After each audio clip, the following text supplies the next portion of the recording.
Hello, Squirrel Squad! Just got to get our book up, which I usually have up before I hit the play, but I forgot. I got this crazy bun going on today, but it is hot outside, so. Continuing on, and I do have what's left of my tea from the live today. Not a whole lot more, but enough to wet my whistle now and again. In our book, 8 Cousins by Louisa May Alcott, we are on chapter 11, entitled Poor Mac. Rose's sacrifice was a failure in one respect, for though the elders loved her the better for it and showed that they did, the boys were not inspired with the sudden respect which she had hoped for. In fact, her feelings were much hurt by overhearing Archie say that he couldn't see any sense in it, and the prince added another blow by pronouncing her the queerest chicken ever seen. It's apt to be so, and it is hard to bear, for though we do not want trumpets blown, and we do like to have our little virtues appreciated, and cannot help feeling disappointed if they are not.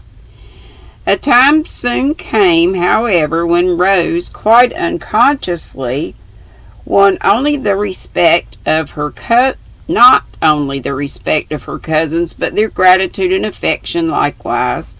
Soon after the island episode, Mac had a sunstroke and was very ill for some time. It was so sudden that everyone was startled, and for some days the boy's life was in danger. He pulled through, however, and then, just as the family were rejoicing, a new trouble appeared, which cast a gloom over all of them. Poor Mac's eyes gave out, and well they might, for he had abused them, and never being very strong, they suffered doubly now. No one dared to tell him the dark predictions of the great oculist who came to look at them, and the boy tried to be patient, thinking that a few weeks of rest would repair the overwork of several years. He was forbidden to look at a book, and as that was the one thing he delighted in, it was a terrible affliction to the worm. Everyone was very ready to read to him, and at first the lads contended for this honor. But as week after week went by, and Mac was still condemned to idleness in a darkened room, their zeal abated, and one after the other fell off. It was hard for the active fellows, right in the midst of their vacation, and nobody blamed them when they contented themselves with brief calls, running of errands, and warm expressions of sympathy. The elders did their best, but Uncle Mac was a busy man. Aunt Jane's reading was of a funeral sort, impossible to listen to long, and the other aunties were all absorbed in their own cares, though they supplied the boy with every delicacy they could invent. Uncle Alec was a host in himself, but he could not give all his time to the invalid. If it had not been for Rose, the afflicted worm would have fared ill. Her pleasant voice suited him, her patience was unfailing, her time of no apparent value. Now, I know I turned my alarm off, but I turned the sound down. Guess it doesn't matter. Could not give all his time to the invalid, and if it had not been for Rose, the afflicted worm would have fared ill. Her pleasant voice suited him. Her patience was unfailing, her time of no apparent value, and her eager goodwill was very comforting. The womanly power of self-devotion was strong in the child, and she remained faithfully at her post when all the rest dropped away. Hour after hour she sat in the dusky room with one ray of light on her book, reading to the boy, who lay with shaded eyes, silently enjoying the only pleasure that lightened the weary days. Sometimes he was peevish and hard to please. Other times he growled because his reader could not manage the dry books he wished to hear. And sometimes he was so despondent that her heart ached to see him. Through all these trials, Rose persevered, using all her little arts to please him. When he fretted, she was patient. When he growled, she plowed bravely through the hard pages, not dry to her in one sense, for quiet tears dropped on them now and then, and when Mel fell into a despairing mood, she comforted him with every hopeful word she dared to offer. He said little, but she knew he was grateful, for she suited him better than anyone else. If she was late, he was impatient. When she had to go, he seemed forlorn. And when the tired head ached worse, she could always soothe him to sleep, crooning the old songs her fathers used to love. "I don't know what I shall do without that child," Aunt Jane often said.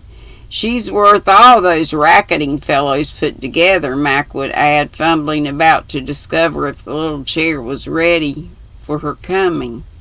That was the sort of reward Rose liked, the thanks that cheered her, and whenever she grew very tired, one looked at the green shade, the curly head, so restless on the pillow, and the poor groping hands touching the tender heart, and put new spirit into her weary voice. She did not know how much she was learning, both from the books she read and the daily sacrifices she made. Stories and poetry were her delight, but Mac did not care for them. And since his favorite Greeks and Romans were forbidden, he satisfied himself with travels, biographies, and the history of great inventions or discoveries. Rose despised this taste at first, but soon got interested in Livingstone's adventures, Hobson's stirring life in India, and the brave trials and triumphs of Watt and Arkwright, Fulton, and Palissy the potter.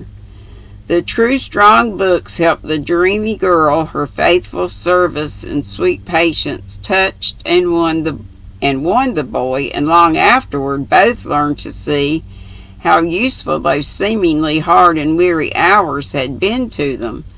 One bright morning, as Rose sat down to begin a fat volume entitled History of the French Revolution, expecting to come to a great grief over the long names, Mac, who was lumbering about the room like a blind bear, stopped her by asking, "What day of the month is it?" "The 7th of August, I believe." "More than half my vacation gone, and I've only had a week of it. I call that hard." And he groaned dismally. "So it is, but there's more to come, and you may be able to enjoy that." "May be able. I will be able. Does that old noodle think I'm going to stay shrived up here much longer?" "I guess he does, unless your eyes get on faster than they have yet." "Has he said anything more lately?" "I haven't seen him, you know. Shall I begin? This looks rather nice." "Read away. It's all one to me." And Mac cast himself down upon the old lounge where his heavy head felt easiest. Rose began with great spirit and kept on gallantly for a couple of chapters, getting over the unpronounceable names with expected success, she thought, for her listener did not correct her once, and lay so still she fancied he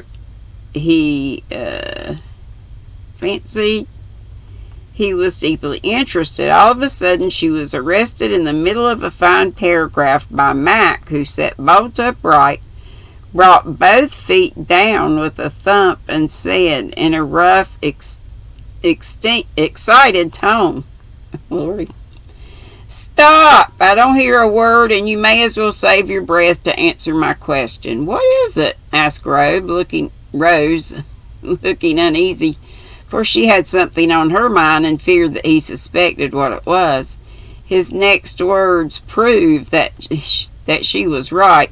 "Now look here, I want to know something, and you've got to tell me." "Please don't," began Rose beseechingly. "You must, or I'll pull off this shade and stare at the sun as hard as ever I can stare. Come now." He half rose as if ready to execute the threat. "I will, oh, I will. I'll tell if I know, but don't be reckless and do anything so crazy as that," cried Rose in great distress. "Very well, then listen, and don't dodge as everyone else does. Didn't the doctor think my eyes worse the last time he came? Mother won't say, but you shall." "I believe he did," faltered Rose. "I thought so. Did he say I shouldn't be able to go to school when it begins?" "No, Mac," very low.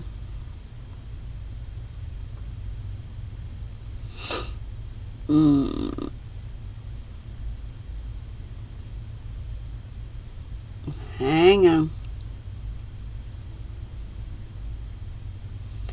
Very low.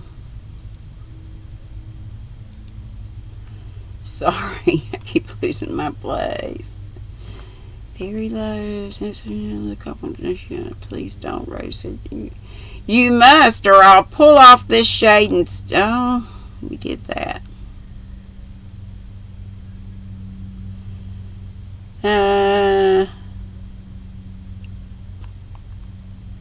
Oh, here it is.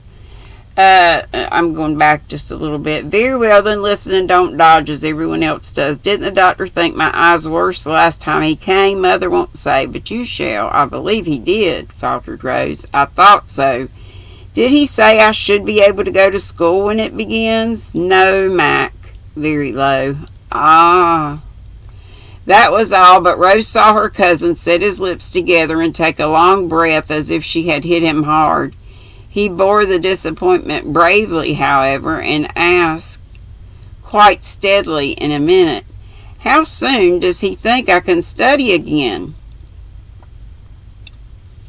It was so hard to answer that, yet Rose knew she must, for Aunt Jane had declared she could not do it, and Uncle Mac had begged her to break the truth to the poor lad. "Not for a good many months." "How many?" he asked with a pathetic sort of gruffness. "A year, perhaps."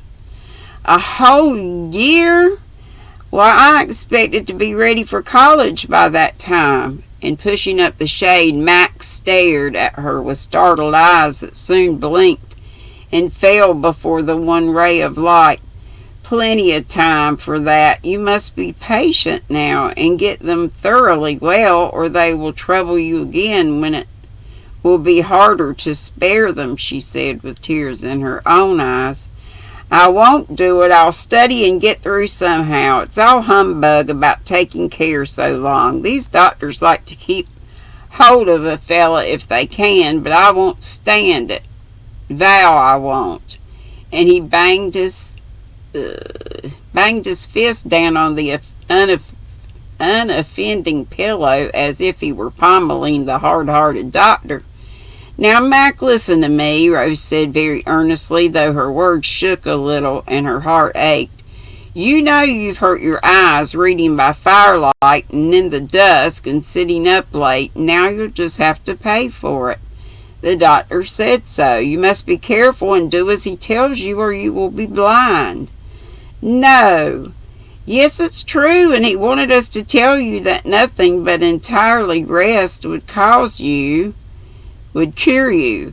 I know it's dreadfully hard, but we'll all help you. I'll read all day long and lead you and wait upon you and try to make it easier." She stopped there, for it was evident that she did not hear a sound. The word blind seemed to have knocked him down, for he had buried his face in the pillow and lay so still that Rose was frightened. She sat motionless for many minutes, longing to comfort him, but did not know how, and wishing Uncle and Alec would come, for he had promised to tell Mac. Presently a sort of choking sound came out of the pillow and went straight to her heart, the most pathetic sob she'd ever heard. For though it was the most natural utterance of relief, the poor fellow might not indulge in it because of the afflicted eyes. The French Revolution tumbled out of her lap, and running to the sofa, she knelt down by it, saying with a motherly sort of tenderness girls feel for any sorrowing creature, "Oh, my dear, you mustn't cry. It's so bad for your poor eyes. Take your head out of that hot pillow and let me cool it. I don't wonder you feel so. But please don't cry. I'll cry for you. It won't hurt me." As she spoke, she pulled away the cushion with gentle force and saw the green shade all crushed and stained with the few hot tears that told how bitter the disappointment had been. Mac felt her sympathy, but being a boy, did not thank her for it. Only... crap. Sorry.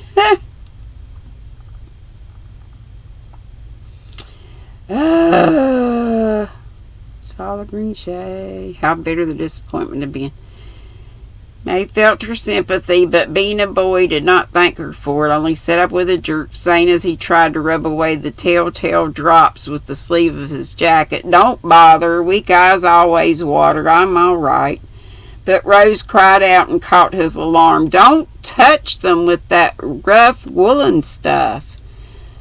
Lie down and let me bathe them. There's a dear boy. Often there will be no harm done.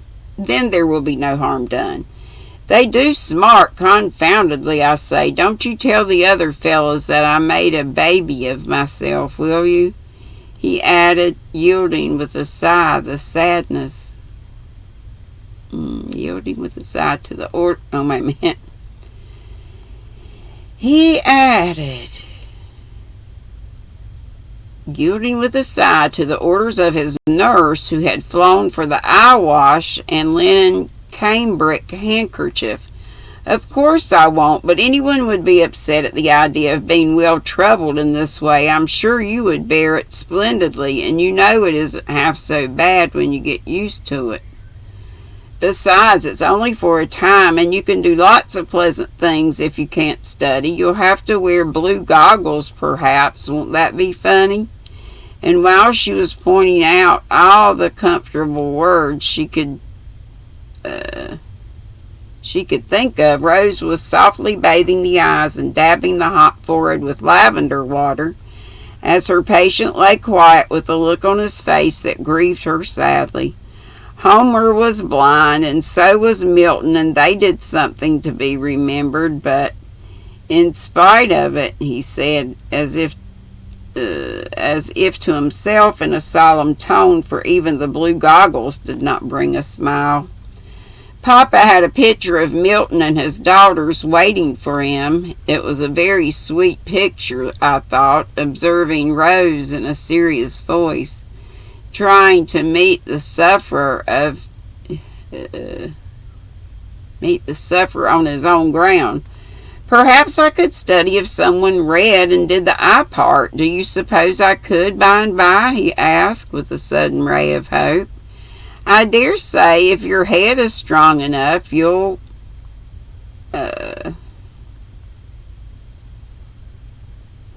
sunstroke. You know, it is what upsets you, and your brain needs rest, the doctor says. I'll have a talk with the old fellow next time he comes and find out just what I may do. Then I shall know where I am. What a fool I was that day to be stewing my brains and letting the sun glare on my hook till the letters dance before me.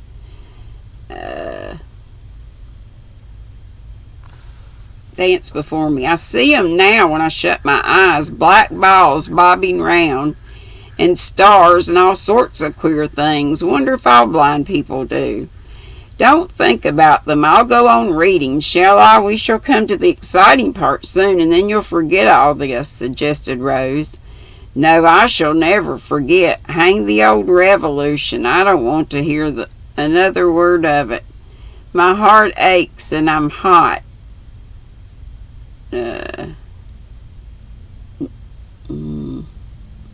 Oh, wouldn't I like, wait a minute, here another word. My head aches and I'm hot. Oh, wouldn't I like to go for a pull in the stormy petrel? And poor Mac tossed about as if he did not know what to do with himself. Let me sing, and perhaps you'll drop off, then the day will seem shorter, said Rose, taking up a fan and sitting down beside him. Perhaps I shall. I didn't sleep much last night, and when I did, I dreamed like fun. See here, you tell the people that I know it's all right, and I don't want them to talk about it or howl over me, that's all. Now drone away, and I'll try to sleep. Wish I could for a year and wake up cured. Oh, I wish you could. Rose said it so fervently that Mac was moved to grope for her apron and hold on to the corner of it, as if it was comfortable to feel her near him, but all he said was, "You're a good little soul, Rosie. Give us the Burks. That's a drowsy one that always sends me off." Quite contented with this small return for all her sympathy, Rose waved her fan and sang in a dreamy tone. The pretty Scotch air, the burden of which is, and this is in quotations, "Bonnie lassie, will you gang to the Burks of Aberfeldy?" Whether the lassie went or not, I cannot say, but the laddie was off to the land of Nod in about 10 minutes.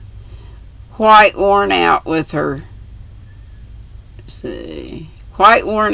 hearing the bad tidings and the effort to bear them manfully.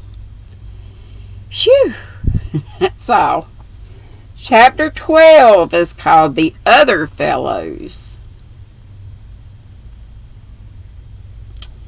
Other Fellows. And this one was Poor Mac. Have a wonderfully crafty Saturday, and I'll see you in the YouTube streets. Oh, the hookers are on. The yarn hookers. Love you, be sweet, don't be ugly. Hope to see you tomorrow. Well, see you in the YouTube streets probably around today, but here tomorrow at 3. I'll finally get around to giving away one of these books in the chat. Happy Dog. This is about a father with 3 daughters, and a herd of others are making him a better dad. 1 wife, it says. It just seems like a good book. And then we have a little history and all kinds of interesting stuff about the hammock. And I do have a few other books that I'll show tomorrow. I want to do that during the live tomorrow, and it will have to be somebody who lives in the States to get the book. If you win, if you're not in the States and you win, it'll be $5 to your PayPal. Well, it's not a lot, but Granny's broke. Be sweet, don't be ugly. See ya. Bye-bye.